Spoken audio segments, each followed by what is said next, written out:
Hello सभी लोग कैसे हैं। आज का जो टॉपिक है वो है इलेक्ट्रॉनिकी। ये इलेक्ट्रॉनिकी जो शब्द है, इस इलेक्ट्रॉनिकी शब्द से संबंधित हम लोग टोटल 3 वीडियोस करेंगे, जिसमें से आज ये पहला वीडियो है। इलेक्ट्रॉनिकी क्या होती है, इलेक्ट्रॉनिका का यूज कहाँ कहाँ आप लोगों कर सकते हैं, कहाँ कहाँ कर रहे हैं, क्या क्या अपडेट्स हो रही हैं, क्या क्या इनोवेशंस हो रहे हैं, ये सभी हम लोग इलेक्ट्रॉनिकी के बारे में समझेंगे। थोड़ा सा बेहतर तरीके से समझेंगे, फ्लो चार्ट के माध्यम से समझेंगे, और एक बेहतर एक अप्रोच होगी, जिसमें जब ये वीडियो खत्म होगा तो आप लोग को समझ में आएगा कि हाँ, हम लोगों ने कुछ बेहतर पढ़ा हुआ है और ये एग्जाम पॉइंट ऑफ व्यू से बहुत इंपॉर्टेंट है। तो टोटल 3 वीडियोस आने वाले हैं, जिसमें से आज हम लोग पहला वीडियो स्टार्ट कर रहे हैं। ठीक है,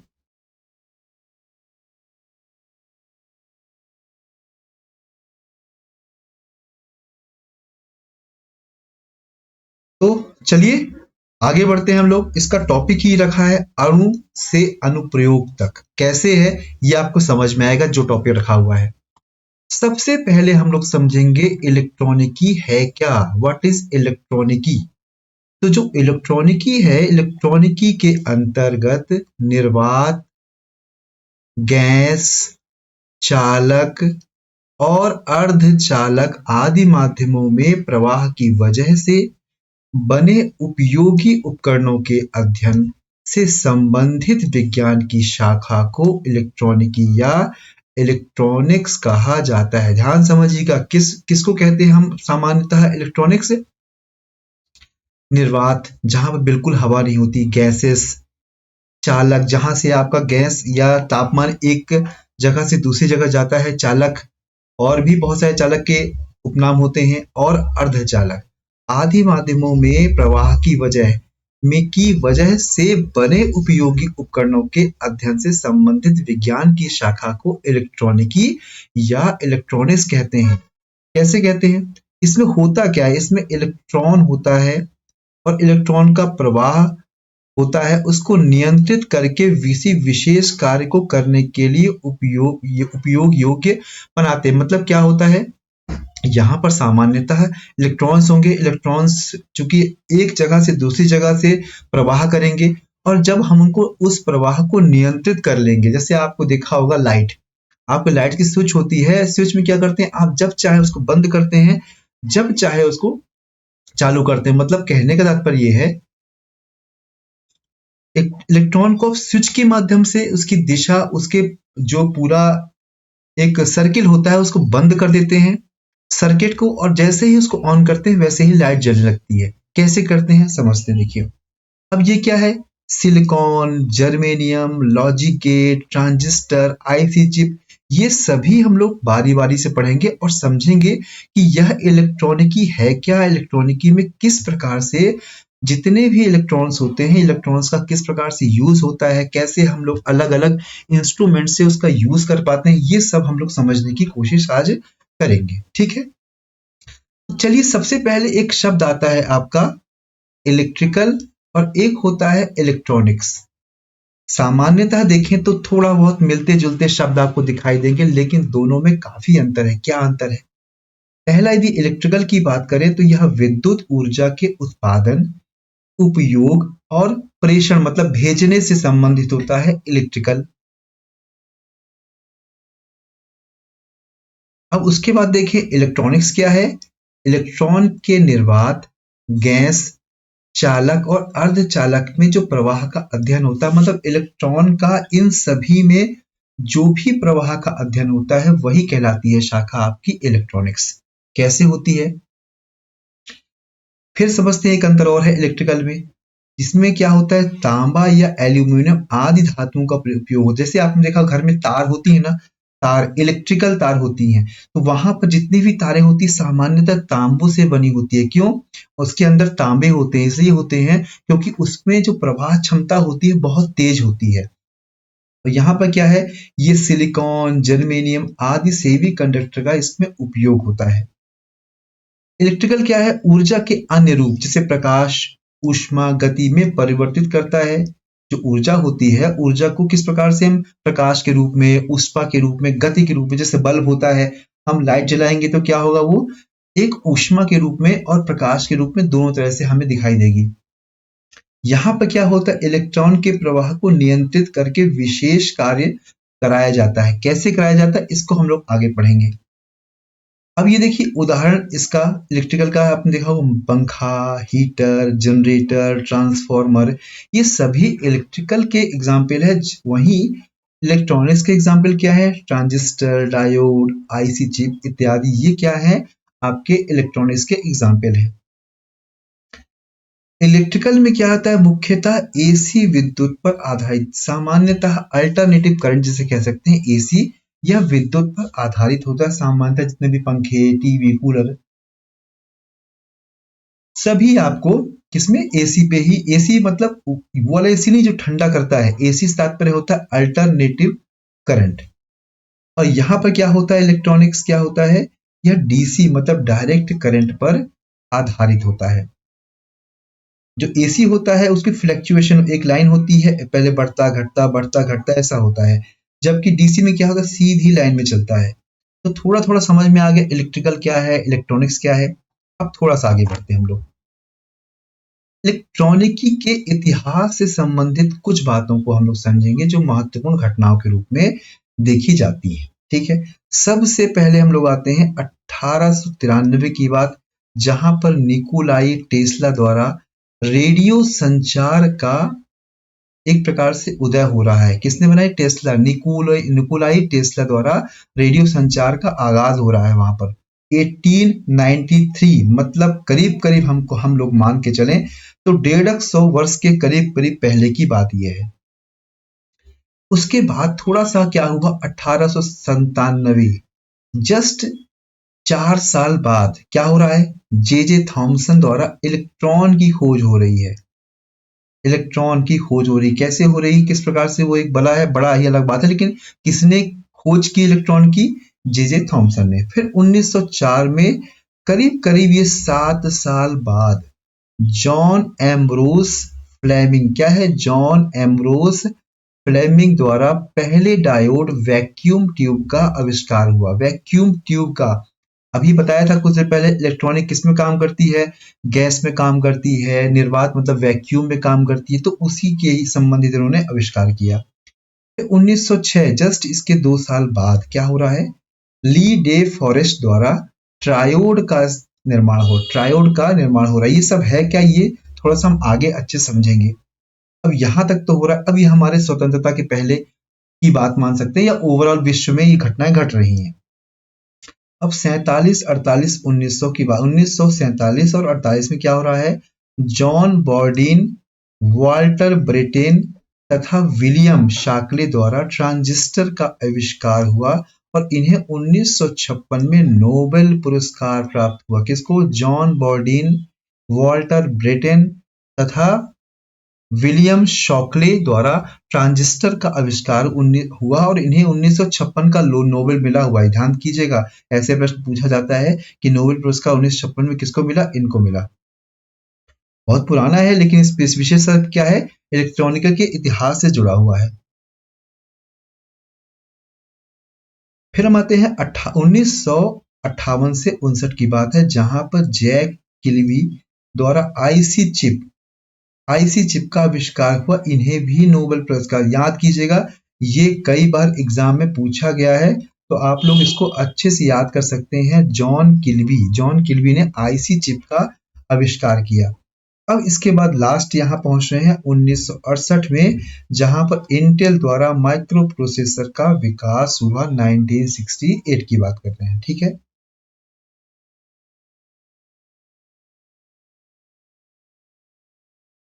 अब ये ऊर्जा बैंड क्या होता है, ऊर्जा बैंड को बहुत सामान्य सी भाषा में पहले एक बार पढ़ते हैं फिर समझते हैं। पदार्थों के व्यवहार की कुंजी, क्या है, जो पदार्थ होते हैं वो किस प्रकार का व्यवहार कर रहे हैं उसको समझने का ये एक है ऊर्जा बैंड। कैसे है, कुछ पदार्थ बिजली का संचालन करते हैं और कुछ नहीं करते हैं, कुछ करते हैं कुछ नहीं करते। जैसे लकड़ी में करंट नहीं आता है, लकड़ी में करंट आपको देखने को नहीं मिलेगा। लेकिन लोहे मिल जाएगा आपको, बाकी मिल जाएगा जो जिन धातुएं, तो वो सब अलग अलग है। अब देखिए इसमें पहला दिखा रहा है चालन ऊर्जा बैंड, कंडक्शन एनर्जी बैंड। ये है जिसमें छोटे छोटे छोटे छोटे छोटे छोटे डॉट्स बने हुए हैं और एक दूसरे से ट्रांसफर करते हैं। फिर उसके बाद आते हैं वर्जित ऊर्जा अंतराल, मतलब यहां पर कोई भी ट्रांसफर नहीं हो रहा है। और तीसरा है संयोजी ऊर्जा, मतलब एक दूसरे से बिल्कुल टाइट हैं, बिल्कुल जुड़े हुए हैं यहाँ पर, तो संयोजी ऊर्जा बैंड, मतलब करीब करीब आप मान के चलें कि इस प्रकार के दो, आप ऊपर देख रहे हैं चालन ऊर्जा बैंड और नीचे दे रखे संयोजी ऊर्जा बैंड और बीच में वर्जित ऊर्जा अंतराल, मतलब इन दोनों के बीच में गैप है, उसको दिखा रहा है ये। अब परिभाषा क्या है इसकी? परिभाषा है किसी ठोस में इलेक्ट्रॉन की ऊर्जा का परास, मतलब रेंज कहते हैं इसको, परास और रेंज कहते हैं, को ऊर्जा बैंड कहते हैं। ध्यान कीजिएगा क्या है ऊर्जा बैंड। ऊर्जा बैंड क्या है? ऊर्जा बैंड है किसी ठोस में इलेक्ट्रॉन की ऊर्जा की रेंज को ऊर्जा बैंड। अब देखिए मान लीजिए इसको और समझते हैं, ये आपका कोई ठोस पदार्थ है, यहां पर इलेक्ट्रॉन है, छोटे छोटे इलेक्ट्रॉन है, इन इलेक्ट्रॉनों के बीच की जो रेंज होती है वही रेंज को हम ऊर्जा बैंड कहते हैं। जो यहाँ जो इलेक्ट्रॉन होंगे, इलेक्ट्रॉन के बीच की ऊर्जा की जो रेंज होगी यहाँ बीच बीच में, तो उसे ही हम ऊर्जा बैंड कहते हैं।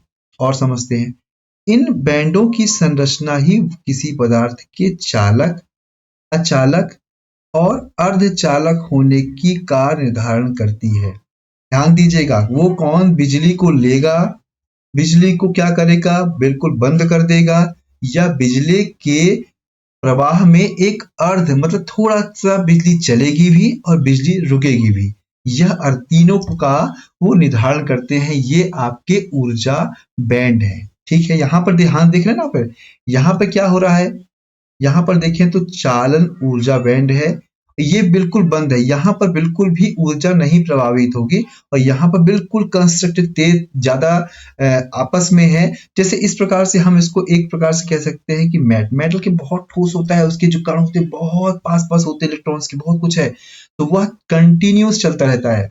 यहाँ पर क्या होता है, कुछ है ही नहीं, तो ऊर्जा यहाँ से बिल्कुल रुक जाएगी और यहाँ पर क्या होगा, थोड़ी दूर पे है, लेकिन जब हम इसको गर्म करेंगे कुछ ऐसा तरीका होता है जिससे यह चलने लगता है। थोड़ा थोड़ा आपको ऊर्जा बैंड के बारे में समझ में आ गया होगा। अब क्या है, अब 3 प्रकार के ऊर्जा बैंड हैं, ये इंपॉर्टेंट है, एग्जाम में पूछा जाए यदि आपसे कि कितने प्रकार के ऊर्जा बैंड हैं, तो आप बता सकते 3 प्रकार के ऊर्जा बैंड होते हैं। ठीक है, अब संयोजी बैंड की बात कर रहे हैं। ठीक है, संयोजी बैंड की बात कर रहे हैं। ओके, अब ये क्या है,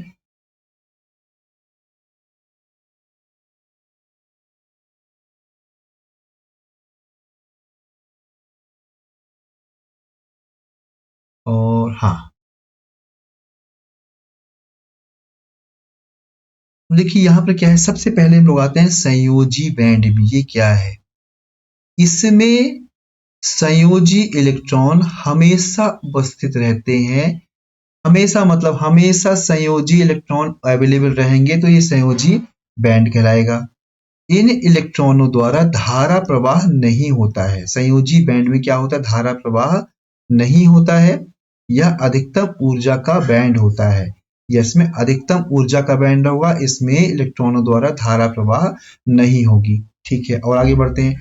चालन बैंड क्या है, इसमें इलेक्ट्रॉन उपस्थित या अनुपस्थित भी हो सकता है। यदि चालन बैंड रिक्त हो तो धारा का प्रवाह नहीं होगा, चालकों में यह आंशिक भरा हुआ होता है, मतलब थोड़ा सा भरा होगा तो कंडक्टर होंगे। अब किसी को चलने के लिए कुछ जगह तो चाहिए ना, यहाँ पर जगह नहीं मिल रही, बिल्कुल ठोस है, यहाँ पर क्या है आपका जगह मिल रही है थोड़ा सा, उनमें क्या होगा, बैंड रिक्त है तो धारा का प्रवाह नहीं होगा। ठीक है, वर्जित बैंड क्या है, इस ऊर्जा बैंड में कोई भी इलेक्ट्रॉन उपस्थित नहीं होता है, यह चालन बैंड या संयोजी बैंड के मध्य ऊर्जा का अंतर है जिसे वर्जित अंतराल के, मतलब इन दोनों के बीच की जो स्थिति है वह कहलाती है वर्जित अंतराल।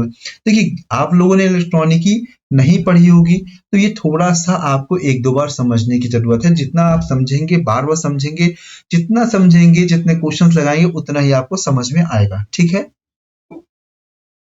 तो आगे बढ़ते हैं। चालकता के आधार पर, मतलब यहाँ चालकता मतलब होता है, मान लीजिए बिजली वहां से जा रही है, के आधार पर पदार्थों का वर्गीकरण किया जाएगा। कैसे किया जाएगा? पहला है अचालक, दूसरा है अर्धचालक और तीसरा तीसरा है चालक। अचालक क्या होता है? कंडक्शन बैंड, विशाल ऊर्जा का अंतराल होता है, बीच में जो होता है, जो विशाल ऊर्जा का अंतराल होता है, और यहाँ बैलेंस बैंड कहते हैं। विशाल ऊर्जा अंतराल मतलब इलेक्ट्रॉन चालन बैंड में नहीं जा सकते। सीधा सा तात्पर्य ये है, यहाँ बिजली प्रवाहित नहीं हो सकती, इसे अचालक कहेंगे। इसके बीच में अंतराल पाया जाता है, तो इलेक्ट्रॉन चूंकि ट्रांसफर ही नहीं होंगे, जब इलेक्ट्रॉन ही ट्रांसफर नहीं होंगे तो कैसे काम चलेगा? संभव ही नहीं है। फिर अर्धचालक में, अर्धचालक में क्या होता है? छोटा सा अंतराल होता है, मतलब एक प्रकार से ये बड़ा सा पुल हो गया, ये बड़ा सा पुल हो गया जिसको पार करना मुश्किल है, तो ये इसमें बिजली जाएगी ही नहीं। इसमें छोटा सा पुल है, छोटी सी पुलिया मान लीजिए, इसमें क्या होगा? ये चाहे तो ये जो थोड़ा सा मतलब हल्का सा गर्म कीजिए, जैसे गर्म करेंगे तो इसकी जो जितनी चाल तेज होगी, जितनी तेज तेज होते होते इतनी तेज होगी, यह इसमें ट्रांसफर हो जाएगा। ठीक है, तो यह ताप से इलेक्ट्रॉन चालान बैंड में जा सकते हैं, मतलब कहीं ना कहीं ये क्या कर सकते हैं, यह ट्रांसफर हो सकते हैं। क्यों? बीच का जो है वो गैप छोटा होता है, लेकिन जब इसको गर्म करेंगे तब होगा। तो उसके बाद आते हैं हम चालक में, कंडक्टर। ये क्या होते हैं? जो कंडक्शन बैंड होते हैं, इसमें कोई ऊर्जा अंतराल नहीं होता, इलेक्ट्रॉन मुक्त रूप से गति करते हैं। मुक्त रूप से मतलब यहां भी जा रहे हैं और यहां भी जा रहे हैं, दोनों जगह जा रहे हैं, तो यहाँ आराम से जा रहे हैं, तो कंडक्टर होता है। इससे आप लोहा लोहा हो गया, कोई मेटल हो गई, इसी में आप देखा हो करंट ज्यादा लगता है, तो यहाँ पर संभावना बढ़ सकती है। अब आगे बढ़े। अब होते हैं आपके दो ध्रुव, एक होता है चालक, एक होता है अचालक। एक अर्धचालक भी पढ़ लिए बीच में, लेकिन उनके सामान्यतः इनकी खूबियों के आधार पर दो भागों में लोग बांट रहे हैं। पहला क्या है? चालक, वे पदार्थ जिनसे होकर आवेश का प्रवाह सरलता से हो जाता है, इनमें संयोजी बैंड आंशिक रूप से भरा होता है, ये चालक होते हैं। और इसमें क्या होता है? इसमें आराम से करंट फ्लो हो सकता है। देखिए, सोना, चांदी, तांबा दिख रहा है आपको। अचालक क्या होते हैं? नॉन कंडक्टर, वे पदार्थ है जिनसे आवेश का प्रवाह नहीं होता, मतलब इलेक्ट्रॉन्स का प्रवाह नहीं होगा, वो अचालक कहलाएंगे। इनमें संयोजी बैंड पूर्ण रूप से भरा भरा होता है और ऊर्जा अंतराल बहुत बड़ा होता है, मतलब भरा तो होगा, लेकिन जो बीच का जो ट्रांसफर करने का तरीका है वह इतना बड़ा होगा कि इलेक्ट्रॉन एक जगह से दूसरी जगह नहीं जा सकते। ठीक है, अब अति चालकता की बात करते हैं। ये क्या होता है? अभी हमने चालक पढ़ लिया, अचालक पढ़ लिया, अब हम अति चालक। ये क्या? शून्य प्रतिरोध की दुनिया है, यहाँ पर प्रतिरोध बिल्कुल शून्य होता है। कैसे? अतिचालक क्या होता है? वे पदार्थ जो निम्न ताप पर तो शून्य प्रतिरोध बताते हैं, लेकिन जब किसी पदार्थ को एक ताप पर प्रतिरोध एकाएक शून्य हो जाने की घटना को अतिचालक कहते हैं। मान लीजिए अतिचालक किसे कहते हैं? ऐसे जो सामान्य, मान लीजिए नॉर्मल हमने उठाया और रखा और देखा, तो इसमें बिल्कुल भी चालकता नहीं दिखाई देगी आपको। शून्य प्रतिरोध मतलब वे निम्न ताप पर बिल्कुल शून्य प्रतिरोध, मतलब बिल्कुल भी प्रतिरोध है ही नहीं इसमें। और अति चालकता क्या होती है? किसी पदार्थ को एक निश्चित ताप पर, मान लीजिए कोई पदार्थ है, पदार्थ एक निश्चित ताप पर एकाएक क्या होता है? शून्य हो जाती है स्थिति, तो वह कहलाती अति चालकता। 1911 की बात करें तो डच भौतिक विज्ञानी केमरलिंग ओनेस द्वारा इसकी खोज, किसकी खोज की गई थी? इन सब की ध्यान दीजिए, ये बहुत इंपॉर्टेंट है, इसको याद कर लीजिएगा। अति चालकता की खोज की गई थी। उपयोग कहाँ कहाँ होता है? प्रबल विद्युत चुंबक बनाने में, हाई स्पीड कंप्यूटर बनाने में, विद्युत ऊर्जा भेजने में, और उच्च ऊर्जा भौतिक शोध में। यदि पूछा जाए कि अति चालकता का उपयोग क्या है, तो आपको पता होना चाहिए कि आपको क्या क्या आंसर देने हैं। ठीक है, चार प्रकार के आपको सामने दिख रहे हैं। ये अति चालकता के उपयोग है। अति चालकता के प्रभाव मेसनर प्रभाव और मैग्नेटिक लेविटेशन होता है। क्या क्या होता है? मेसनर प्रभाव भी होता है और मैग्नेटिक लेविटेशन भी होता है। क्या क्या होता है मेसनर प्रभाव? अति चालकता की दशा में पदार्थ के भीतर चुंबकीय क्षेत्र भी शून्य हो जाता है, उसे मेसनर प्रभाव कहते हैं। ये इंपॉर्टेंट है, ठीक है ना। मेसनर प्रभाव किससे संबंधित है? अति चालकता से संबंधित है। ये प्रश्न का आंसर हो सकता है यदि आपके इसमें पूछा जाएगा, ठीक है। और ये कह सकता है अति चालकता की दशा में पदार्थ के भीतर जो चुंबकीय क्षेत्र होता है वो शून्य हो जाता है, इसी को हम कहते हैं मेसनर प्रभाव। फिर हम आते हैं अति चालक द्वारा चुंबकीय प्रवाह का निष्कासन। यह अति चालक द्वारा चुंबकीय प्रवाह जब बहुत ज्यादा होगा तो उस स्थिति में चुंबकीय प्रवाह हट जाएगा, ठीक है। चुंबकीय प्रवाह क्या हो जाएगा? हट जाएगा, ओके।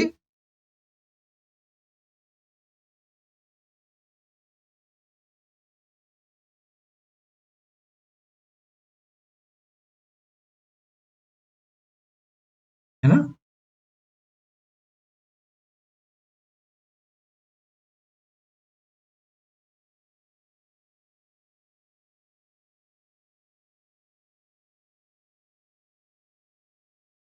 अब क्या है मैग्नेटिक लेविटेशन? क्या होता है? किसी वस्तु को केवल चुंबकीय बल द्वारा लटकाने की प्रक्रिया, किसी वस्तु को केवल चुंबकीय बल द्वारा लटकाने की प्रक्रिया वो कहलाती है मैग्नेटिक लेविटेशन। वस्तु बिना किसी आधार के हवा में लटकी रहती है या हवा में लटके हुए आगे बढ़ती है, इसी कहते हैं मैग्नेटिक लेविटेशन, ठीक है।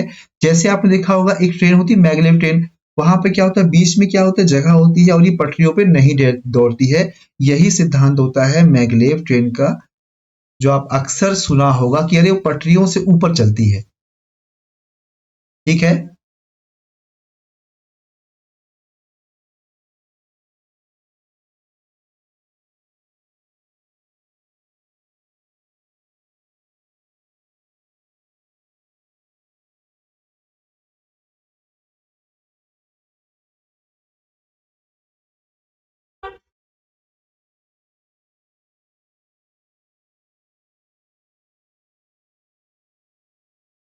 ठीक है। हाँ, इसके बाद हम लोग आगे बढ़ते हैं।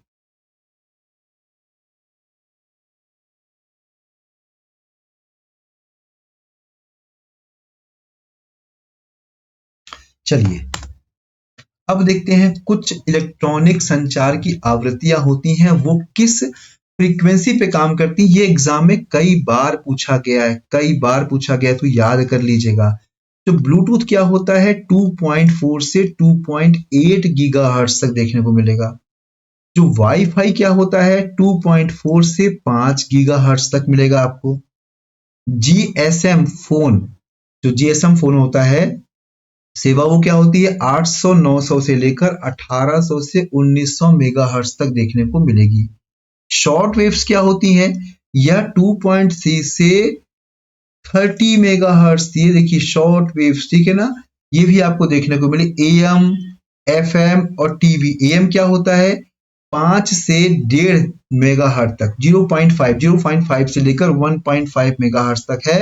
एफएम क्या है 88 से लेकर 108 मेगाहर्ट्ज।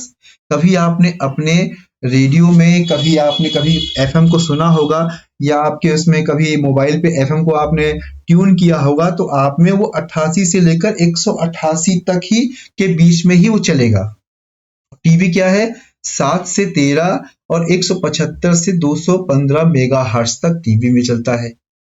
ये सभी याद कर लीजिएगा, बहुत इंपॉर्टेंट है। अब थोड़ा थोड़ा हम समझते हैं प्रमुख इलेक्ट्रॉनिक डिवाइड क्या होती है। सबसे पहला होता है डायोड, ट्रांजिस्टर, संधारित्र। ये सब आपने खूब सुना होगा, यदि आपने साइंस कभी थोड़ी सी पढ़ी भी होगी तो खूब सुनाई देगा। IC chip, micro processor, motherboard, ये सब आपको देखने को मिलेगा ही मिलेगा, ठीक है। तो आप लोग प्रयास कीजिएगा, ये आप लोग के लिए इंपॉर्टेंट है। अब नेक्स्ट हम लोग क्या करेंगे आगे आपको अभी तो अभी नहीं है बस। ठीक है। तो ये सब मोबाइल, टेलीविजन, ये सब हम नेक्स्ट क्लास पढ़ेंगे। जितने भी इलेक्ट्रॉनिक चीजें हैं वो कैसी होती हैं, कैसी संरचना होती है, किस प्रकार से वो काम करता है, ये सब हमको आपको नेक्स्ट वीडियो में देखने को मिलेगा। इसमें भी आपको एक चीज जरूर पढ़ लीजिए, हाँ, भारत का पहला स्वदेशी सर्वर, ये इंपॉर्टेंट है। स्वदेशी सर्वर मतलब रुद्र, पूछा जा सकता है एग्जाम में, ठीक है। सूचना प्रौद्योगिकी मंत्रालय और सी डेक द्वारा भारत में डिजाइन और निर्मित, मतलब किस कौन कौन शामिल है, सूचना प्रौद्योगिकी मंत्रालय और सी डेक दोनों शामिल है। जबकि भारत का पहला सेमीकंडक्टर प्लांट क्या है, गुजरात में धोलेरा में बनाया जाएगा, जो वैश्विक चिप आपूर्ति श्रृंखला में भारत की भूमिका को मजबूत करेगा। ठीक है। इलेक्ट्रॉनिक्स में महारत हासिल करना से परीक्षा पास करनी, कुल मिलाकर यह है कि यहां तक टॉपिक आप लोग को समझ में आ गया होगा। एक दो बार जब तक रिवीजन नहीं करेंगे तो आपको अच्छे से समझ में नहीं आएगा। ठीक है, okay, thank you very much.